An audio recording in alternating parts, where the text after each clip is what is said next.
Hello ചേട്ടാ, hello ചേട്ടാ, എന്നെ മനസ്സിലായില്ലേ? ഞാൻ ആൽവിൻ. മനസ്സിലായി. എന്തിനാ കണ്ടിട്ട് സന്തോഷമില്ലാത്തേ? നിന്നെ കണ്ടിട്ട് സന്തോഷിക്കാൻ നീ ആര്? വിൻവിൻ ലോട്ടറിയോ? എന്തായിട്ടോ ഇങ്ങനെ ടെററാവുന്നേ? ആരെയില്ലേ കൂടെ? ഉണ്ടോ? കൂടെ ഉണ്ടോ? നിനക്ക് കണ്ടിട്ടെന്തോ തോന്നുന്നു? ഇല്ലടേ. ഓ, she's a nice girl. You know, ഞങ്ങൾ തമ്മിൽ ഡേറ്റിംഗിലായിരുന്നു. അറിയാം. അല്ല, ഞാൻ ഒരു കാര്യം ചോദിച്ചോട്ടെ, നിങ്ങൾക്ക് ഈ ഡേറ്റ് ചെയ്ത് കല്യാണം കഴിക്കത്തുള്ളൂ? ഡേറ്റിംഗ് അല്ലെങ്കിൽ പ്രേമിച്ചും കല്യാണം കഴിക്കാമല്ലോ. പ്രേമിച്ചും കല്യാണം കഴിക്കുന്നവരുണ്ട്. ഇത് രണ്ടും അല്ലാതെ വീട്ടുകാർ തീരുമാനിക്കുന്ന ഒരാളെ കെട്ടാൻ പറ്റില്ല? അതിലൊരുപാട് റിസ്ക് എലമെന്റ്സ് ഉണ്ട്. എന്തോന്ന് റിസ്ക്? എടാ, അവര് കഴിച്ചിരുന്ന അരിയാഹാരം തന്നെയല്ലേ നമ്മളും കഴിക്കുന്നേ? ചേട്ടാ, ഞാൻ റൈസ് കട്ട് ചെയ്തിരിക്കുക, ഡൈറ്റിങ്ങിലാണേ. ഇറക്കാ തർക്കുത്തരം പറഞ്ഞ് ഞാൻ കട്ട് ചെയ്ത് വിടുവേ. എന്റെ പൊന്നു ചേട്ടാ, എന്റെ വീട്ടിലെ പട്ടി വരെ ഡേറ്റ് ചെയ്ത കല്യാണം കഴിച്ച്. പട്ടിക്ക് കല്യാണോ? ക്രോസ് ചെയ്യിപ്പിച്ച കാര്യം പറഞ്ഞതാ. അതുപോലെയല്ലേ ചേട്ടാ നമ്മുടെ ചുറ്റുമുള്ള എല്ലാം. ഈ വാഴ മണ്ണുമായിട്ട് ഡേറ്റ് ചെയ്തിട്ടല്ലേ കുലക്കുന്നത്. എന്താ മനസ്സിലായില്ലേ? മനസ്സിലായി. നീ ഒരു വാഴയാണെന്നും നിന്റെ തലയെ കളിമണ്ണാണെന്നും മനസ്സിലായി. എന്റെ പൊന്നു ചേട്ടാ, ഇങ്ങനെ വെള്ളത്തിൽ മണ്ണെണ്ണ ഒഴിക്കുന്ന പോലെ സംസാരിക്കല്ലേ. ഇപ്പൊ ഉദാഹരണത്തിന് ഞാനും ആരെയും ഡേറ്റ് ചെയ്തോണ്ടല്ലേ ഞങ്ങൾ തമ്മിൽ ചേരില്ല എന്ന് മനസ്സിലായതും നിങ്ങൾ തമ്മിൽ ഒന്നിക്കാൻ കാരണമായതും. അല്ല, ഈ 2K വർഗത്തിൽപ്പെട്ട നിങ്ങൾ രണ്ടും എന്താ ചേരാതെ പോയത്? ഒന്നും പറയണ്ട ചേട്ടാ. ഡേറ്റിങ്ങിന് വന്നെന്ന് രാവിലെ ഞാനൊരു സിഗരറ്റ് വലിച്ചു. ആര്യക്ക് അതൊന്നും പറ്റില്ലല്ലോ, ആസ്മ പേഷ്യൻ്റ് അല്ലേ.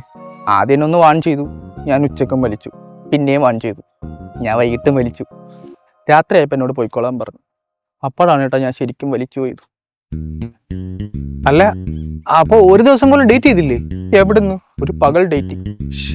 മണ്ടത്തരമാണല്ലോ കാണിച്ചത്. സപ്പോസ് ഇതൊന്നും അറിയാതെയാണ് ആര്യ എന്നെ കിട്ടിയിരുന്നെങ്കിലോ? അതാ ഞാൻ പറഞ്ഞത്, ഹോമം വേണം, ഡേറ്റിംഗ് വേണം. വേണം വേണം. She's a nice girl. ഞാനിപ്പോഴും ഓരോ പഫ് എടുക്കുമ്പോഴും അവളെ ഓർക്കാറുണ്ട്. അയ്യോ മോനെ, ഇപ്പൊ എന്റെ കൺമുന്നിൽ കൊണ്ടുവന്നു ഈശ്വരൻ. ചേട്ടാ, അതൊക്കെ പറയാം. മോനെ ഒന്ന് എണ്ണീറ്റടാ. മോന്റെ ഹെൽത്ത് ഒക്കെ ഓക്കെ ആണോ? ഓക്കെ. മോ ഹെൽത്തി ആണോ? അതെ. മേലെ പഫ് എടുക്കുമ്പോഴാണ് എന്റെ പെണ്ണിനെ ഓർത്താല. കള്ള 2K ഫുണ്ട. ആര്യ, ഈ എടുത്തിയാട്ടം എന്ന് പറയുന്നത് ചെറുപ്പം തൊട്ടേ എൻ്റെ കൂടപ്പിറപ്പാ. അതുകൊണ്ട് എനിക്ക് ഒരുപാട് ബുദ്ധിമുട്ടുകൾ ഉണ്ടായിട്ടുണ്ട്. ആര്യക്കറിയോ, കുരുമുളകാണെന്ന് പറഞ്ഞ് ഞാൻ പപ്പായയുടെ കുരു തൂക്കി വിറ്റിട്ട് അടി മേടിച്ചിട്ടുണ്ട്. അങ്ങനെ ഒരു എടുത്തിയാട്ടമായിട്ട് കണ്ട് എന്നോട് ക്ഷമിക്കണം പ്ലീസ്. അത്രയും ഷോ കാണിച്ച് ഇറങ്ങി പോന്നിട്ട് ഇന്ന് ഇതും പറഞ്ഞോണ്ട് അങ്ങോട്ട് ചെന്നാൽ അന്ന് കിട്ടിയതിന്റെ ബാക്കിയടി ഇന്ന് കിട്ടും. നമ്മളിങ്ങനെ എടുത്തു ചാടി ഒരു തീരുമാനം എടുക്കണ്ടായിരുന്നില്ലേ? നമ്മളാ ചേട്ടൻ അല്ല, ആര്യ നാട്ടിൽ പോന്ന് പറഞ്ഞിട്ട് പോയായിരുന്നോ? ഞാൻ ഇറങ്ങുന്നവരെ പോയിട്ടില്ലായിരുന്നു. നീ സീത എന്ന് വിളിച്ചു ചോദിച്ചേ? അതിന് സീത പോയി. നമ്മൾ നാട്ടിലോട്ട് പോകാൻ വണ്ടി കയറാൻ നിന്നപ്പോഴല്ലേ ചേട്ടൻ നമ്മളെ വിളിച്ചത്. അപ്പൊ ഞാൻ അവളെ വണ്ടി കയറ്റിയിട്ടാ ഇങ്ങോട്ട് വന്നേ. അല്ല, അവള് നാട്ടിൽ നമ്മയോടെല്ലാം പറയത്തില്ലേ? ഇവിടെ നടന്ന ഒന്നും അപ്പച്ചെടുത്ത് പറയലെന്ന് പ്രത്യേകം പറഞ്ഞിട്ട് അവളെ വിട്ടേക്കുന്നേ. അല്ല, ഇനി അവളെ പറയോ? പേടിക്കണ്ടായിരിക്കും. അവളെ പേടിക്കണം കേട്ടോ, പേടിക്കണം. അതൊക്കെ ഞാൻ മാനേജ് ചെയ്തോളാം. നീ ഇവിടുത്തെ കാര്യത്തിൽ ഒരു പോകാൻ വഴി പറ. എന്തോന്ന് പോകാൻ വഴി? ചേട്ടൻ്റെ ഈ എടുത്തു കേട്ടാ നിർത്താണ്ട് ഒന്നും നടക്കൂല. എന്നാ എടുത്തു ചേട്ടൻ നിർത്താൻ നീ ഒരു വഴി പറഞ്ഞതാ. ഈ ജോലിയും കൂലിയും ഇല്ലാണ്ട് വീട്ടിൽ കുത്തിയിരിക്കുന്നുണ്ടാ ഇതുപോലെ വിരുവിരുപ്പെടുത്ത് ഓരോന്ന് ചെയ്യുന്നതും വിളിച്ചു പറയുന്നതൊക്കെ. എടാ, ഇവിടെ ജോലി ഉള്ളവനെ പ്രതിനിധീകരിക്കാൻ നമ്മുടെ ചുറ്റും ഒരുപാട് പേരുണ്ട്.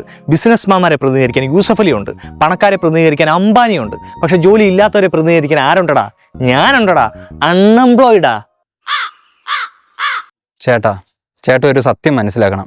ഇന്ന് ഈ ഭൂമിയിൽ ജനിച്ചിട്ട് മരിച്ചവരാരും ഇന്ന് ജീവിച്ചിരിപ്പില്ല. ഇതെന്താ ഇങ്ങനെ ഒരു മുണഞ്ഞ മറുപടി? ചേട്ടൻ ഇപ്പൊ പറഞ്ഞതിന് ഇതല്ലാണ്ട് പിന്നെ എന്ത് മറുപടി പറയാൻ?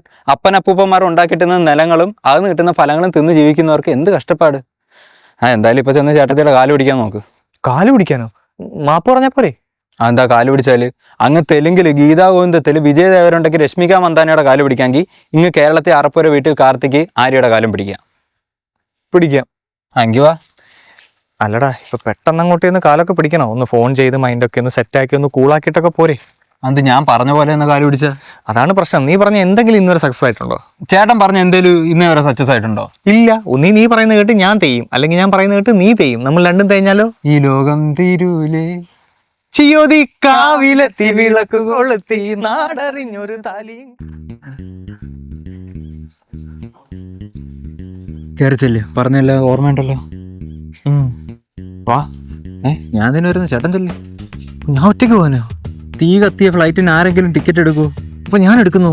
ചേട്ടൻ കത്തിച്ച ഫ്ലൈറ്റ് ആയതുകൊണ്ട് ഒരു കാര്യം ചെയ്യുവാ.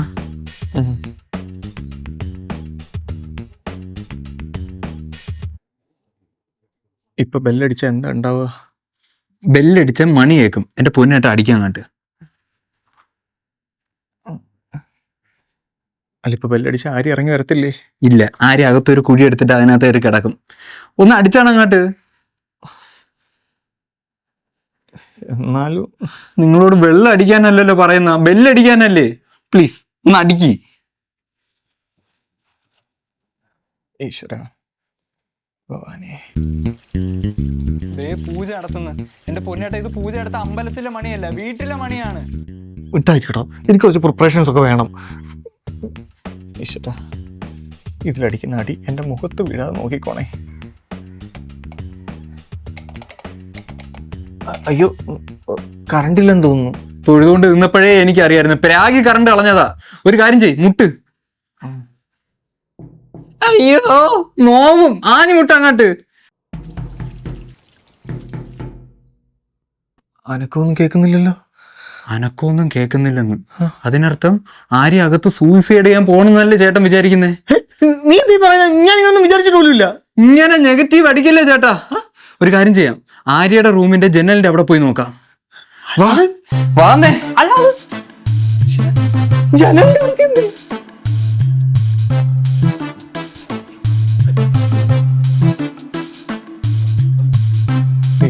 ജനലും തുറക്കുന്നില്ലല്ലോ. അതിനർത്ഥം ചേട്ടത്തെ അകത്ത് ഫാന് കയറ് കെട്ടി തൂങ്ങാൻ നിൽക്കുന്നല്ലേ ചേട്ടാ ഉദ്ദേശിക്കുന്നേ? നീ എന്തൊക്കെയാ പറഞ്ഞ? അങ്ങനൊന്നും ഞാൻ മനസ്സിൽ പോലും വിചാരിച്ചിട്ടില്ല. ഇങ്ങനെ നെഗറ്റീവ് അടിക്കല്ലേ. ഒരു കാര്യം ചെയ്യാം, യുദ്ധത്തിൽ കോട്ടവാതിൽ പൊളിക്കുന്ന പോലെ നമുക്ക് പൊളിക്കാം. വാ പൊളി. എടാ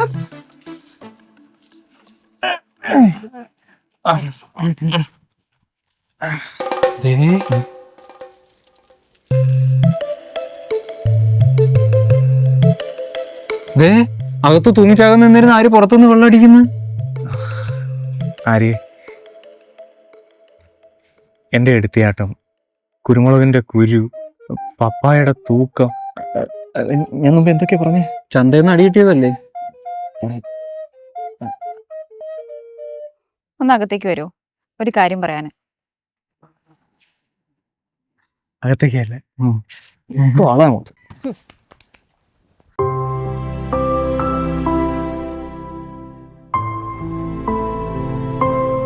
നമ്മുടെ ഡേറ്റിംഗ് തീരാൻ ഇനി കുറച്ച് ദിവസം കൂടി ഉള്ളൂ.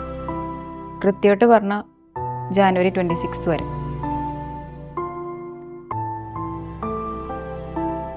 അതുവരെ കാർത്തികോടെ നിൽക്കാൻ പറ്റുമോ? അതിനെന്താ, അതിനല്ലേ ഞാൻ വന്നത്. സത്യം പറഞ്ഞാ എന്റെ എടുത്തിയാട്ടം കൊണ്ട് പറ്റിപ്പോയൊരു മിസ്റ്റേക്കാ. ഒരു കാര്യം ഞാൻ ഓപ്പൺ ആയിട്ട് പറയാം, നമ്മുടെ കല്യാണം നടക്കില്ല.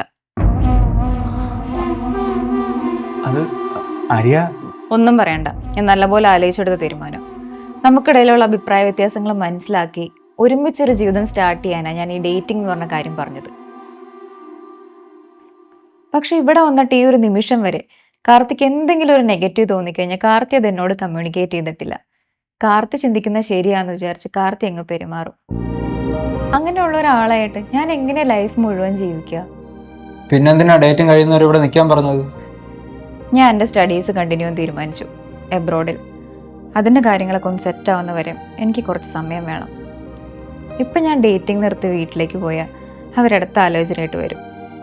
പോകുന്ന കാര്യമൊക്കെ ശരിയായ അവർ സമ്മതിച്ചില്ലെങ്കിൽ ഞാൻ പോകും. അതിപ്പോ നമ്മളില്ലേലും ആര്യക്ക് ഇവിടെ നിന്നിട്ട് ഡേറ്റിംഗ് ആണെന്ന് പറഞ്ഞാൽ പോരെ? ചിലപ്പോൾ എൻ്റെ അച്ഛനും അമ്മയും കയറി വന്നാൽ നിങ്ങളെപ്പോലെ കള്ളം പറയാനൊന്നും എനിക്കറിയത്തില്ല. പറ്റുമെങ്കിൽ മതി, നിർബന്ധിക്കുന്നില്ല. പാട്ടാ നമുക്ക് പോവാം. ജനുവരി 26 തീയതി സമയമില്ലടാ, നമുക്കൊന്ന് ശ്രമിച്ചു നോക്കാം. എന്തിന്? എൻ്റെ കയ്യിൽ നിന്ന് പറ്റിയ തെറ്റല്ലേ? ഒന്നുകിൽ 26 തീയതി ഡേറ്റിംഗ് കഴിയുന്നതിന് മുമ്പ് അവൾ ഈ കല്യാണത്തിന് സമ്മതിക്കും, അല്ലെങ്കിൽ 26 തീയതി വൈകുന്നേരം 6:30 അറപ്പടേക്ക് നമ്മൾ വന്നു തിരിച്ചു പോകും.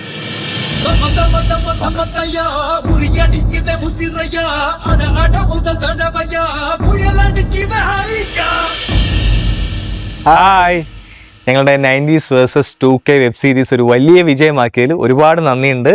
പക്ഷെ ഇപ്പൊ പലരും സബ്സ്ക്രൈബ് ചെയ്യാതെയാണ് അത് കാണുന്നത്. എല്ലാരും സബ്സ്ക്രൈബ് ചെയ്യണം. അതെ, ആ ബെൽ ബട്ടൺ കൂടി ക്ലിക്ക് ചെയ്യാൻ മറക്കണ്ട. തീർച്ചയായിട്ടും. അപ്പൊ എല്ലാവരും സബ്സ്ക്രൈബ് ചെയ്യുക, ബെല്ലൈക്കൺ അമർത്തുക. ഓക്കെ, അപ്പൊ ഇനി അടുത്ത എപ്പിസോഡിൽ കാണാം. Okay, thank you.